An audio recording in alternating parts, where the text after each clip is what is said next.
네, 오늘 함께 은혜 받으실 하나님의 말씀은 요한계시록 1장 1절로 3절까지의 말씀입니다. 신약 398쪽에 있는 요한계시록 1장 1절로 3절까지의 말씀을 제가 봉독해 올려드리겠습니다. 예수 그리스도의 계시라. 이는 하나님이 그에게 주사 반드시 속히 일어날 일들을 그 종들에게 보이시려고 그의 천사를 그 종 요한에게 보내어 알게 하신 것이라.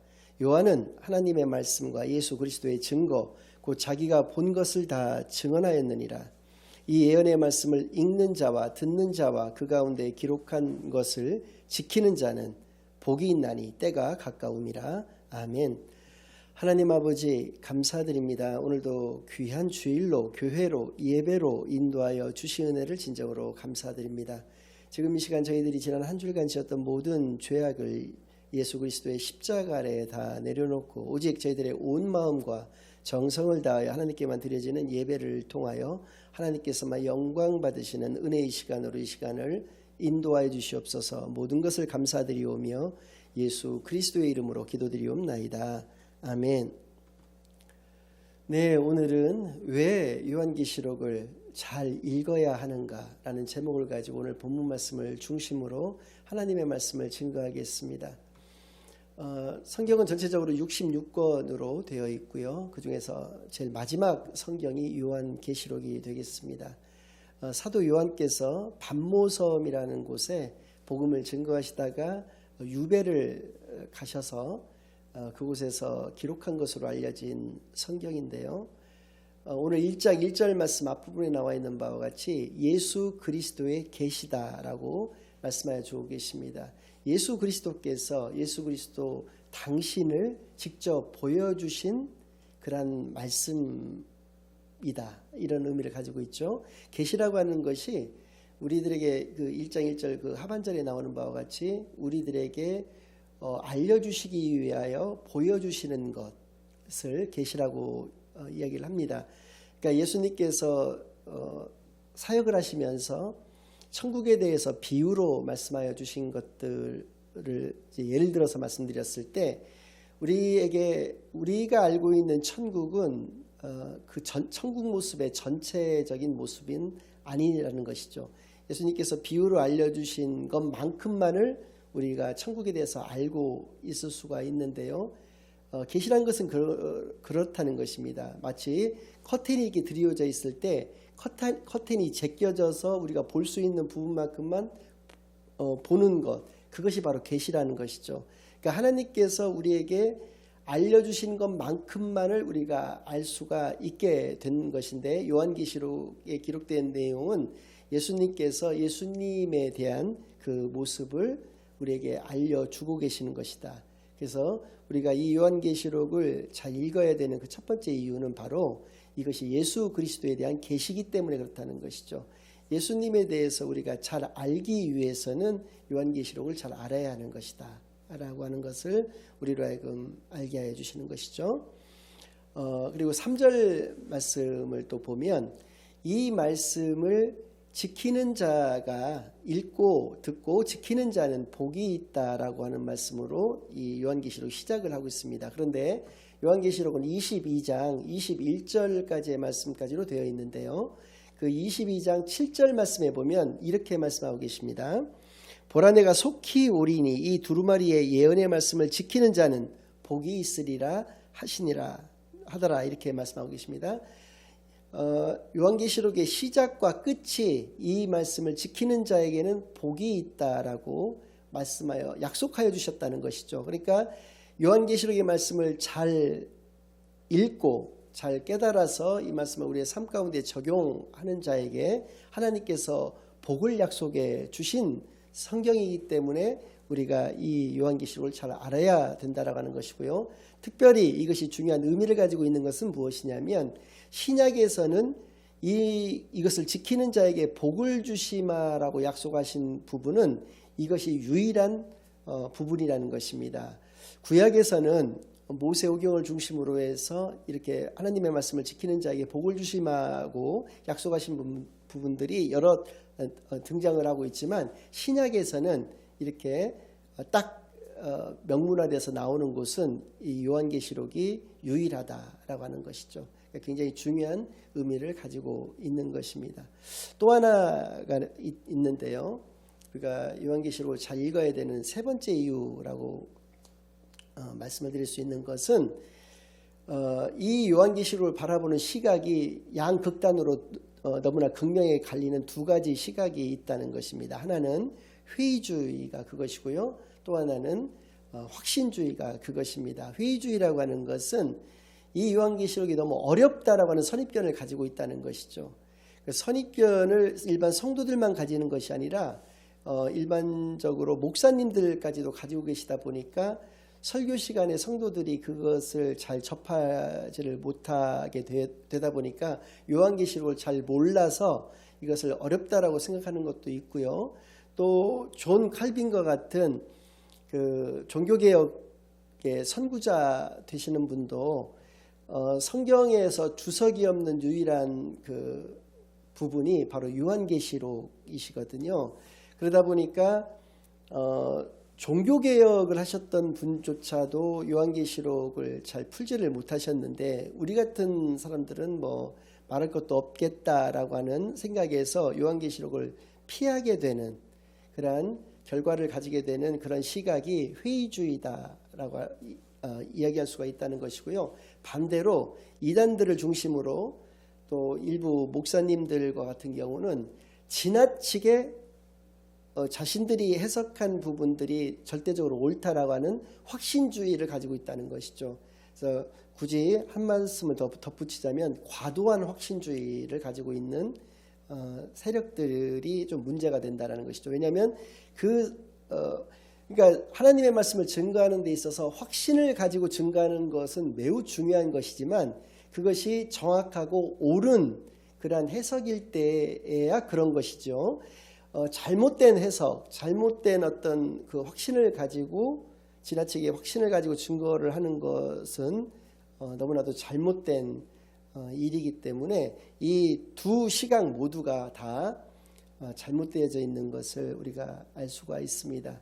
그래서입니다. 이번 주부터 다음 주, 그 다음 주까지 저희 복음의 순례자교회에서도 3주간에 걸쳐서 요한계시록을 살펴볼 터인데요.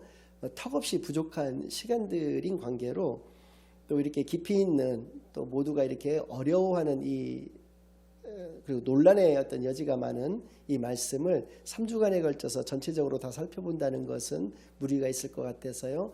이번에는 서론적인 어떤 말씀들을 중심으로 해서 여러분들에게 말씀을 증거할 수 있도록 그렇게 하겠습니다. 반모섬이라고 하는 이곳은 터키의 그 남쪽 지방에 있는 섬인데요. 그렇다고 해서 터키에 소속되어 있는 섬이 아니고 그리스에, 그러니까 지리적으로는 터키에 가깝지만 그리스에 속해 있는 섬이었습니다. 사도 요한께서 복음을 증거하시다가 이쪽에서 유배를 당하신 적이 있었는데 소아시아 7교회에 보내신 서신서의 성격을 띠고 있는 것이 요한계시록인 것인데요. 구약성경을 장르별로 문학적인 어떤 형태로 구분하였을 때 네 부분으로 구분할 수가 있습니다. 사복음서, 그다음에 사도행전인 역사서, 그다음에 일반 그 서신서 8권과 그다음에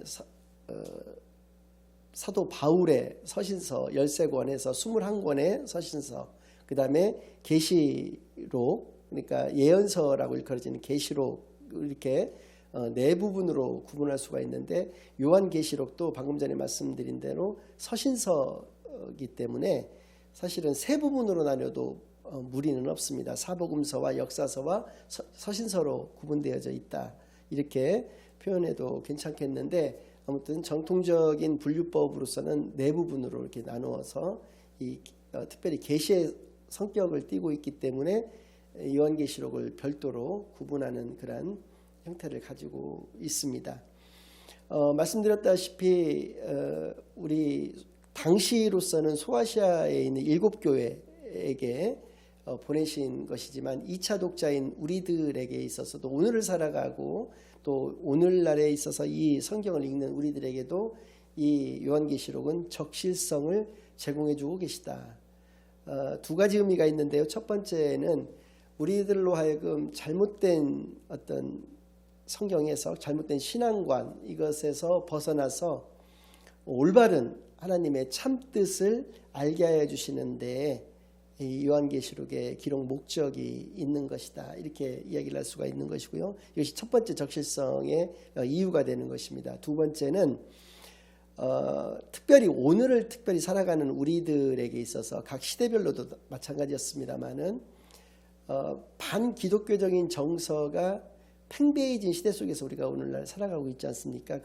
그러다 보니까 기독교인이 어떻게 세상을 살아가야 할 것인가라고 하는 세상 사는 법에 대해서 우리에게 교훈하여 주시는 그러한 교훈하여 주시기 위해서 기록되어져 있는 성경, 그것이 바로 요한계시록이다. 그래서 우리가 요한계시록을 너무나도 잘 알고 그래서 우리의 삶 가운데 그 깨달아진 말씀을 적용해야 되는 그 이유가 거기에 있는 것이다. 이렇게 말씀을 드릴 수가 있습니다.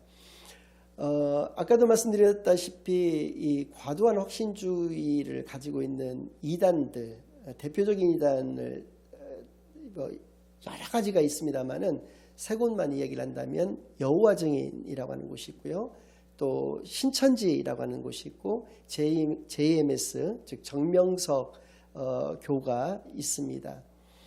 이런 이단들의 특징 중에 몇몇 가지만 좀 말씀을 드리면 한 세 가지 정도 아주 극명하게 이단적인 요소를 가지고 있는 것이 있는데요. 첫 번째는 요한계시록에 등장하고 있는 14만 4천 명의 구원받는 성도에 대한 해석입니다. 당연히 그 이단들은 자신들의 교단에서만 그 구원받는 성도들이 나온다라고 얘기를 하고 있고요. 예를 들어서 여호와 증인이라든지 신천지도 지금은 14만 4천 명이 훨씬 넘어갔는데요.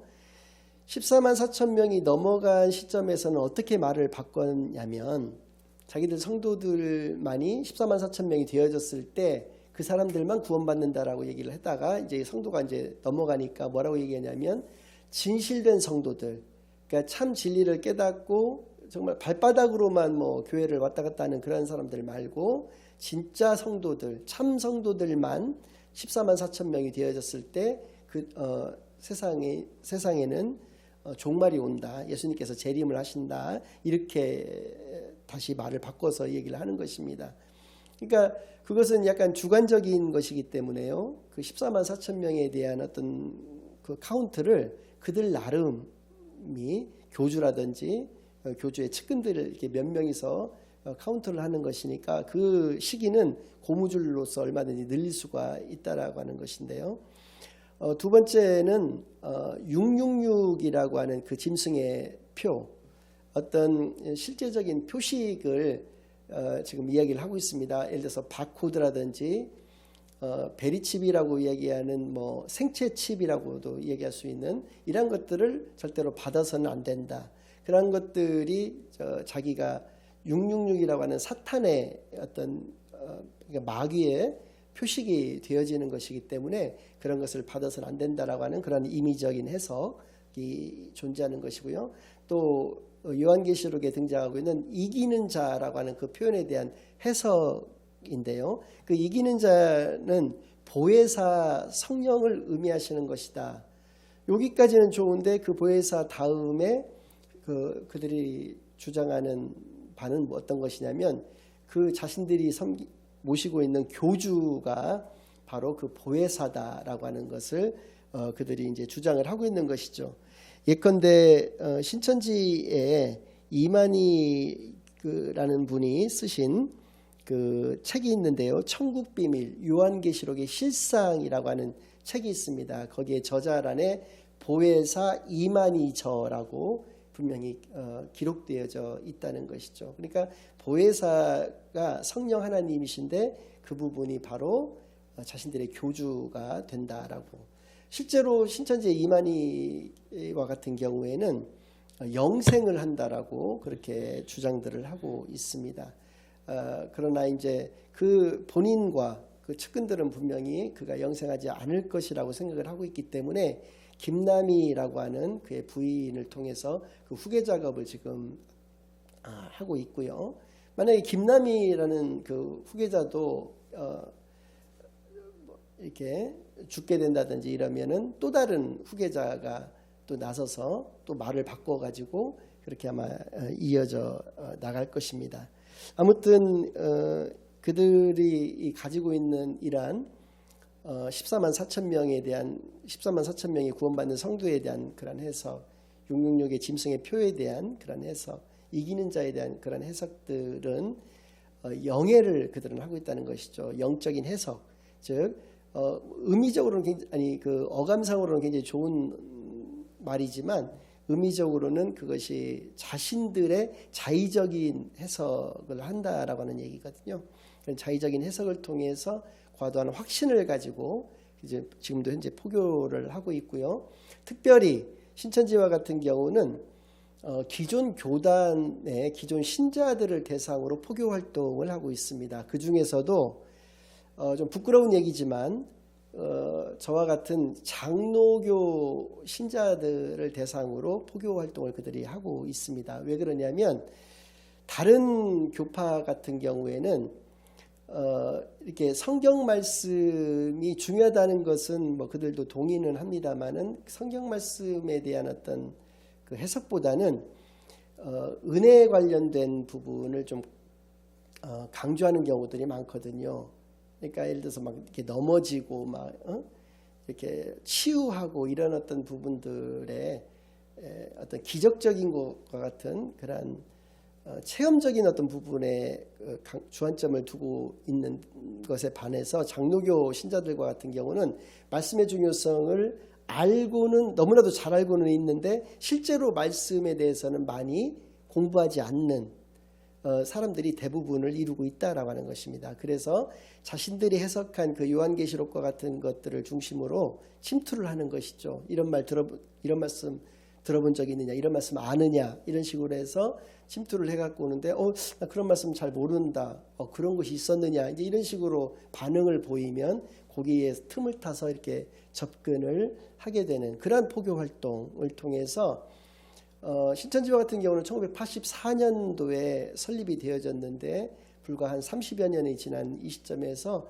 아까 말씀드린 대로 20만 명도 훨씬 넘는 그러한 그 세를 불려나간 것을 우리가 알 수가 있습니다. 그 다 전부 다 대부분의 경우에 기존 신자들, 장로교 신자들을 중심으로 그렇게 그들이 활발하게 이단 활동을 하고 있었다라는 것을 우리로 하여금 알 수 있게 하시는 것이죠.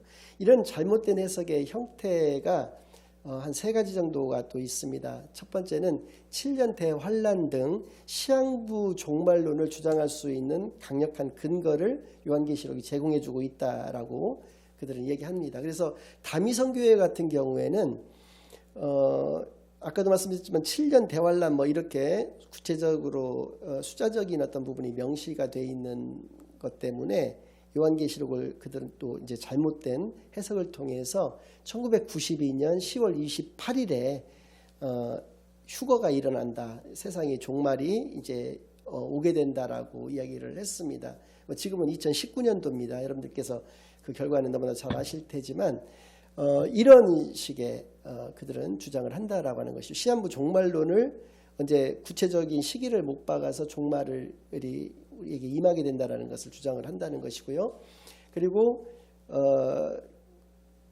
아까도 말씀드렸지만은 그 교주하고 그 다음에 재림하실 예수님과를 일치시키는 그런 신격화를 가능케 하는 그런 해석을 하게 된다라고 하는 것이 있고요. 마지막으로 세 번째는 고난받는 성도들의 그 모습, 초대교회 그 성도들의 그 모습과 이단이기 때문에, 이단 종파이기 때문에 그들이 받게 되는 그 핍박을 일치화시킨다라고 하는 그러한 형태를 띠고 있다는 것, 여러분들께서 반드시 기억하셔야 될 것이고요. 이러한 우리가 이단에 대해서 이렇게 공부를 하고 알게 되었고 어떠한 형태로 어떠한 모습으로서 그들이 우리에게 접근한다는 것을 이제 뭐 깊이 있게는 아니지만은 어느 정도는 알게 되었는데도 불구하고 우리 복음의 순례자 교회에서 이렇게 설교를 들으시고 같이 신앙생활을 해나가시는 여러분들이 이단에 빠지셔서는 안 될 것이기에 여러분들께서 오늘 드렸던 이 말씀, 요한계시록 불과 1장 1절에서 3절까지 3계절밖에 되지 않는 이 짧은 성경의 그 말씀들을 통해서도 이단에 대한 어떤 우리가 경계와 이게 경고를 분명히 하고 계시다는 것을 깨달아서 이 말씀을 우리가 마음밭에 깊이 온전히 새겨서 정확한 하나님의 말씀만을 깨닫고 그 말씀에 입각한 그러한 기독교인으로서의 참 삶을 살아내시는데 부족함이 없는 저와 여러분이 되시기만을 예수 그리스도의 이름으로 간절히 축원합니다. 아멘. 이제는 우리 주 예수 그리스도의 은혜와 아버지 하나님의 극진하신 사랑과 성령 하나님의 내주 인도 역사 교통하심이 예수 그리스도의 참된 계시를 온전히 깨달아 그 계시의 말씀을 온전히 지켜가며 살아가기로 다짐하고 결심하고 돌아가는 모든 사랑하는 주의 자녀들의 머리 위에와 그 가정 위에 이제로부터 영원까지 항상 함께 있을지어다. 아멘.